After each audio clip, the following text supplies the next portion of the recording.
Scroll ചെയ്ത് പോകുന്നതിൻ്റെ ഇടയിൽ FBയിൽ കണ്ട ഒരു പോസ്റ്റാണിത്. പെണ്ണുങ്ങളെ വാർത്തെടുക്കാൻ ഏതോ ഫാക്ടറിയിൽ ഓർഡർ കൊടുത്ത ലിസ്റ്റാണോ ഇത് എന്നാണ് ആദ്യം തോന്നിയത്. ഏതോ നൂറ്റാണ്ടിൽ ഗുഹയ്ക്കുള്ളിലിരുന്ന് എഴുതിയ ഇദ്ദേഹത്തിന് ഇനിയും 2026 വണ്ടി കിട്ടിയിട്ടില്ല എന്ന് തോന്നുന്നു. ടാറ്റു അടിച്ച സ്വഭാവം മാറും, ആൺകുട്ടികളോട് സംസാരിച്ച ആകാശം ഇടിഞ്ഞു വീഴും എന്ന് വിശ്വസിക്കുന്ന ഈ പോസ്റ്റ് ക്രിയേറ്റ് ചെയ്ത മഹാത്മാവിന് ഒരു കുതിരപ്പവൻ സമ്മാനമായിട്ട് കൊടുക്കണം. പെണ്ണായാൽ ഇങ്ങനെ വേണം അങ്ങനെ വേണം എന്നും പറഞ്ഞ് ക്ലാസ് എടുക്കാൻ വരുന്നവരോട് പറയാൻ ഒന്നേ ഉള്ളൂ, കാലം മാറി ബായ്. ഇദ്ദേഹത്തിൻ്റെ കാഴ്ചപ്പാടിലുള്ള നല്ല പെണ്ണിൻ്റെ 9 ഗുണങ്ങളെക്കുറിച്ച് ഒന്ന് വിശദമായിട്ട് നോക്കാം. ഫസ്റ്റ് പോയിന്റ്, ടാറ്റു ഇല്ലാത്തവർ. അതായത് മഷിത്തൊട്ടാൽ സ്വഭാവം മാറുന്ന വിചിത്ര ജീവിയാണ് പെണ്ണെന്ന്. സ്കിൻ ഡിസൈൻ നോക്കി സ്വഭാവം സർട്ടിഫൈ ചെയ്യുന്ന ഇവരുടെ ലോജിക്ക് സമ്മതിക്കണം. ടാറ്റു അടിക്കുന്നത് ഒരാളുടെ വ്യക്തിപരമായിട്ടുള്ളൊരു തീരുമാനമാണ്. ഇതെങ്ങനെയാണ് ഒരാളുടെ ഗുണത്തെയും സ്വഭാവത്തെയും അളക്കാനായിട്ടുള്ള മാനദണ്ഡമാകുന്നത് എന്നാണ് മനസ്സിലാവാത്തത്. ഒരാളുടെ ശരീരം സ്വന്തം ഇഷ്ടത്തിനനുസരിച്ച് മാറ്റം വരുത്താനുള്ള അവകാശം അവർക്കുണ്ട്.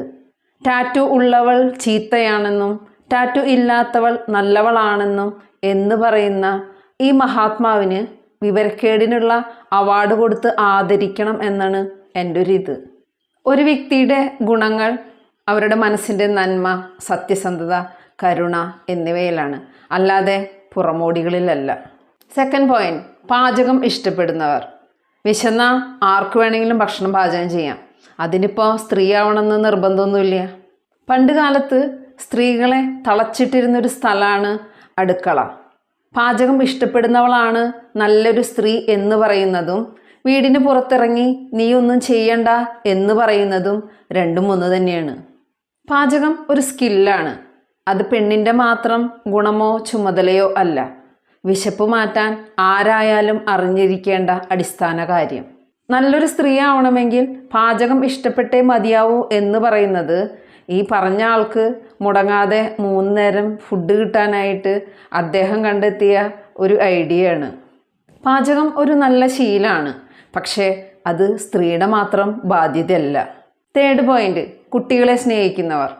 കുട്ടികളെ സ്നേഹിക്കുക എന്ന് പറയുന്നത് മാനസികമായിട്ടുള്ളൊരു വികാരമാണ്.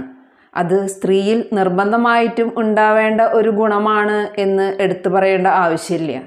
കുട്ടികളെ സ്നേഹിക്കുന്നവൾ ഇങ്ങനൊരു ലേബൽ അടിച്ചിറക്കിയ പിന്നെ കാര്യങ്ങളൊക്കെ എളുപ്പമാണ്. കുട്ടികൾക്ക് അസുഖം വന്നാൽ അവരെ പഠിപ്പിക്കൽ, അവരെ കളിപ്പിക്കൽ, കുളിപ്പിക്കൽ, എല്ലാ കാര്യങ്ങളും അവളുടെ മാത്രം ഡ്യൂട്ടിയാണ്. കുട്ടികളെ സ്നേഹിക്കുന്നത് ഒരു നല്ല കാര്യമാണ്, പക്ഷേ അതൊരു സ്ത്രീയുടെ മാത്രം ബാധ്യതയല്ല. ആണായാലും പെണ്ണായാലും അതവരുടെ മനസ്സിൻ്റെ നന്മയാണ്. ഫോർത്ത് വൺ, ദൈവത്തിൽ വിശ്വാസമുള്ളവർ. വിശ്വാസം എന്നത് ഓരോരുത്തരുടെയും വ്യക്തിപരമായിട്ടുള്ളൊരു കാര്യമാണ്.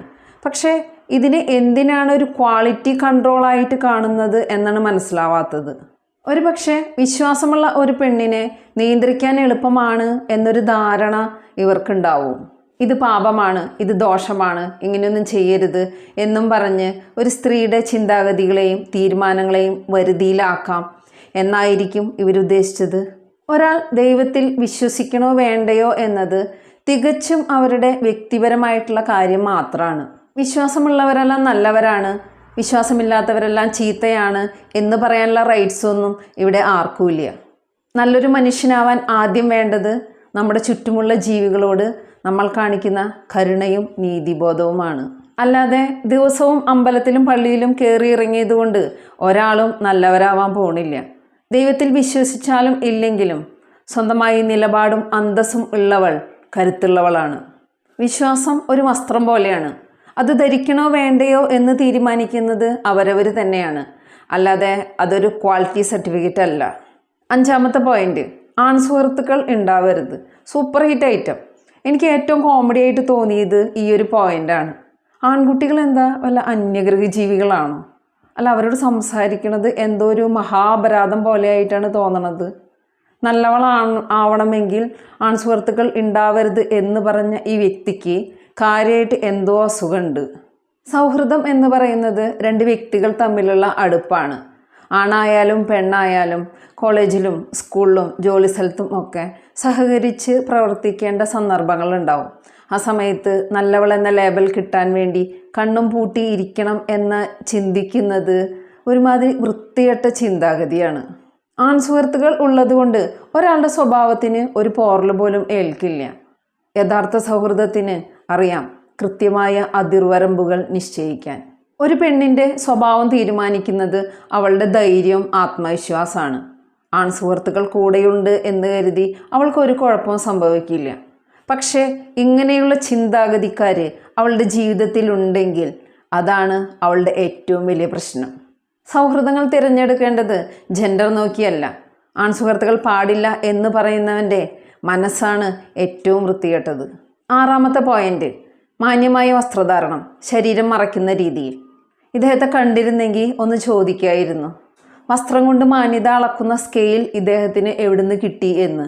ഇദ്ദേഹം ഉദ്ദേശിച്ചത് ശരീരം മുഴുവൻ മൂടിക്കെട്ടി നടക്കുന്നവർ മാന്യർ, അല്ലാത്തവർ മാന്യതയില്ലാത്തവർ എന്നാണ്. മറ്റുള്ളവരെ വഞ്ചിക്കുന്നവർ, മറ്റുള്ളവരെ ദ്രോഹിക്കുന്നവർ, കള്ളം പറയുന്നവർ, പലപ്പോഴും കോട്ടും സൂട്ടും ധരിച്ചു വരുന്നത് ഇദ്ദേഹത്തിൻ്റെ കണ്ണിൽ പെട്ടിട്ടില്ല എന്ന് തോന്നുന്നു. മാന്യത വസ്ത്രത്തിലല്ല, പ്രവൃത്തിയിലാണ്. നിങ്ങൾ എന്ത് വസ്ത്രം ധരിക്കണം എന്ന് തീരുമാനിക്കാനുള്ള അവകാശം നിങ്ങൾക്ക് മാത്രമാണ്.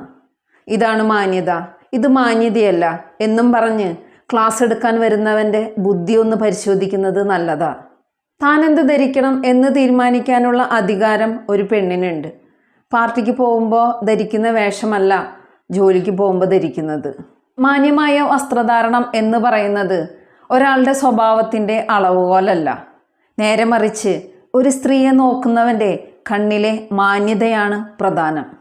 ഒരു പെണ്ണിൻ്റെ വസ്ത്രം കണ്ട് ഒരാൾക്ക് മോശം ചിന്തകൾ വരുന്നുണ്ടെങ്കിൽ കുഴപ്പം അവളുടെയല്ല, നോക്കുന്നവൻ്റെ കണ്ണിനും മനസ്സിനും ആണ് പ്രശ്നം. വസ്ത്രം നോക്കി സ്ത്രീയുടെ സ്വഭാവം തീരുമാനിക്കുന്നവരോട് പറയാൻ ഒന്നേ ഉള്ളൂ, നിങ്ങളുടെ കണ്ണും മനസ്സും നന്നാക്കിയാൽ ചുറ്റുമുള്ളതെല്ലാം മാന്യമായി തോന്നും.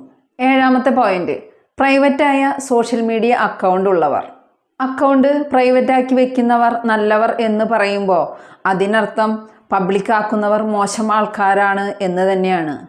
തൻ്റെ അക്കൗണ്ട് പബ്ലിക്കാക്കി വെക്കുന്നത് അത് അവളുടെ കോൺഫിഡൻസ് ആണ്, അല്ലാതെ അവൾ വഴിപിഴച്ചു പോയത് കൊണ്ടല്ല.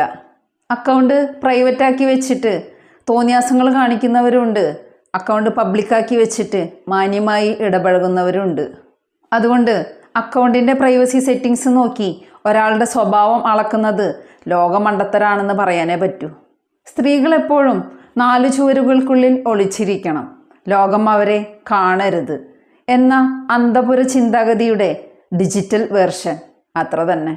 ഈ പോസ്റ്റ് ക്രിയേറ്റ് ചെയ്ത വ്യക്തിക്ക് ആവശ്യം സ്വന്തമായി തീരുമാനങ്ങളോ അഭിപ്രായങ്ങളോ ഇല്ലാത്ത, ലോകത്തെ പേടിച്ച് ജീവിക്കുന്ന ഒരു പെണ്ണിനെയാണ്. കാരണം ലോകവിവരമുള്ള ബോൾഡായ പെണ്ണുങ്ങളെ ഇവർക്ക് ഭയമാണ്. അവർക്കറിയാം അങ്ങനെയുള്ളവരെ നിയന്ത്രിക്കാൻ കുറച്ച് പാടാണെന്ന്. അക്കൗണ്ട് പ്രൈവറ്റാക്കുന്നതും പബ്ലിക്കാക്കുന്നതും അവരവരുടെ ഇഷ്ടമാണ്. ഒരു പെണ്ണിനെ ഒരു വ്യക്തിയായിട്ടല്ല, തങ്ങൾക്ക് ഉപയോഗിക്കാൻ കഴിയുന്ന ഒരു പ്രോഡക്റ്റായിട്ടാണ് ഇങ്ങനെയുള്ള ചിന്താഗതിക്കാർ കാണുന്നത്. 8ാമത്തെ പോയിന്റ്, മാതാപിതാക്കളോടൊപ്പം താമസിക്കുന്നവർ. അച്ഛനമ്മമാരെ സംരക്ഷിക്കേണ്ടതും സ്നേഹിക്കേണ്ടതും മക്കളുടെ ഉത്തരവാദിത്തമാണ്. മാതാപിതാക്കളോടൊപ്പം ചേർന്ന് ജീവിക്കുന്നവളാണ് നല്ലവൾ എന്ന് പറയുന്നത് കൊണ്ട് ഇവരുദ്ദേശിക്കുന്നത് എനി ടൈം ആരുടെയെങ്കിലും നിരീക്ഷണത്തിൽ ഉണ്ടാവണം എന്നാണ്. പഠിക്കാനും ജോലിക്കും വേണ്ടി ദൂരസ്ഥലങ്ങളിൽ ഒറ്റയ്ക്ക് താമസിക്കുന്ന എത്രയോ സ്ത്രീകളുണ്ട്. അങ്ങനെയാണെങ്കിൽ അവരൊക്കെ ചീത്ത സ്ത്രീകളാണോ?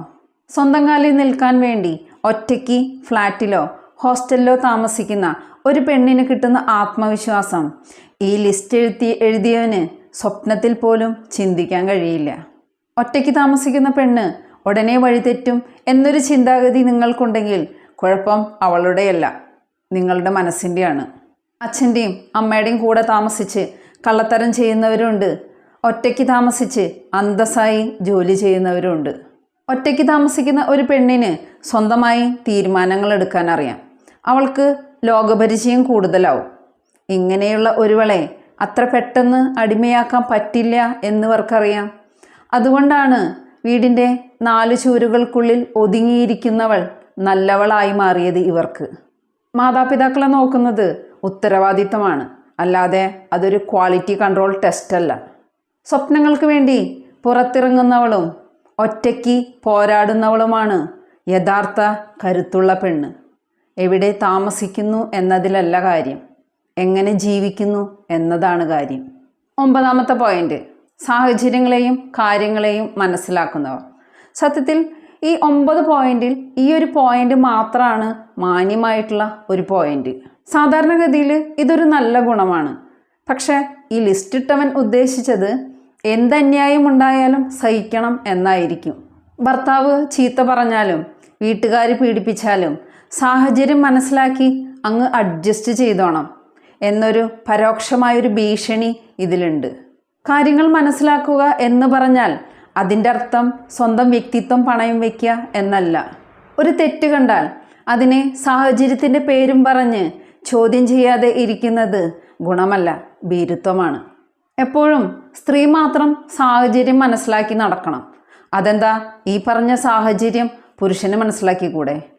വീട്ടിൽ ഒരു പ്രശ്നമുണ്ടായാൽ അഡ്ജസ്റ്റ് ചെയ്യേണ്ടത് പെണ്ണാണ് എന്നാണ് ഇവരുടെയൊക്കെ ധാരണ. ബന്ധങ്ങളിൽ രണ്ടുപേരും ഒരേപോലെ അഡ്ജസ്റ്റ് ചെയ്ത് കാര്യങ്ങൾ മനസ്സിലാക്കി മുന്നോട്ട് പോകണം. സ്വന്തം കാലിൽ നിൽക്കുന്ന വ്യക്തമായ നിലപാടുള്ള ഒരുവൾക്ക് മാത്രമേ സാഹചര്യങ്ങളെ ശരിയായ രീതിയിൽ വിലയിരുത്താൻ കഴിയൂ. അല്ലാതെ എല്ലാം കണ്ടും കേട്ടും പാവയെപ്പോലെ തലയാട്ടി നിൽക്കുന്ന ഒരുവൾക്കല്ല. നല്ല സാഹചര്യങ്ങളെ സ്നേഹിക്കാനും മോശം സാഹചര്യങ്ങളെ മാറ്റിമറിക്കാനും കഴിവുള്ളവളാണ് യഥാർത്ഥ പെണ്ണ്. അപ്പോൾ ഇതാണ് ആ 9 കൽപ്പനകൾ. ടാറ്റു അടിച്ചാലോ സോഷ്യൽ മീഡിയ ഉപയോഗിച്ചാലോ ഒറ്റയ്ക്ക് താമസിച്ചാലോ ഒരു സ്ത്രീയുടെ മൂല്യം കുറയില്ല. സ്വന്തം ഇഷ്ടപ്രകാരം അന്തസ്സോടെ ആത്മവിശ്വാസത്തോടെ ജീവിക്കുന്ന ഓരോ സ്ത്രീയും മികച്ചവളാണ്. ഇന്നത്തെ കാലത്തെ പെണ്ണിന് അടുക്കളയിൽ കയറി കറി വയ്ക്കാനും അറിയാം, ലോകം ഭരിക്കാനും അറിയാം. അവൾക്കിഷ്ടമുള്ള വസ്ത്രം ധരിക്കാനും അവൾക്കിഷ്ടമുള്ള സൗഹൃദം തിരഞ്ഞെടുക്കാനും അവൾക്കാരുടെയും പെർമിഷൻ്റെ ആവശ്യമില്ല. പെണ്ണ് ആരുടെയും അടിമയല്ല. അവളും ഈ ഭൂമിയിലെ സ്വതന്ത്രയായ ഒരു വ്യക്തിയാണ്.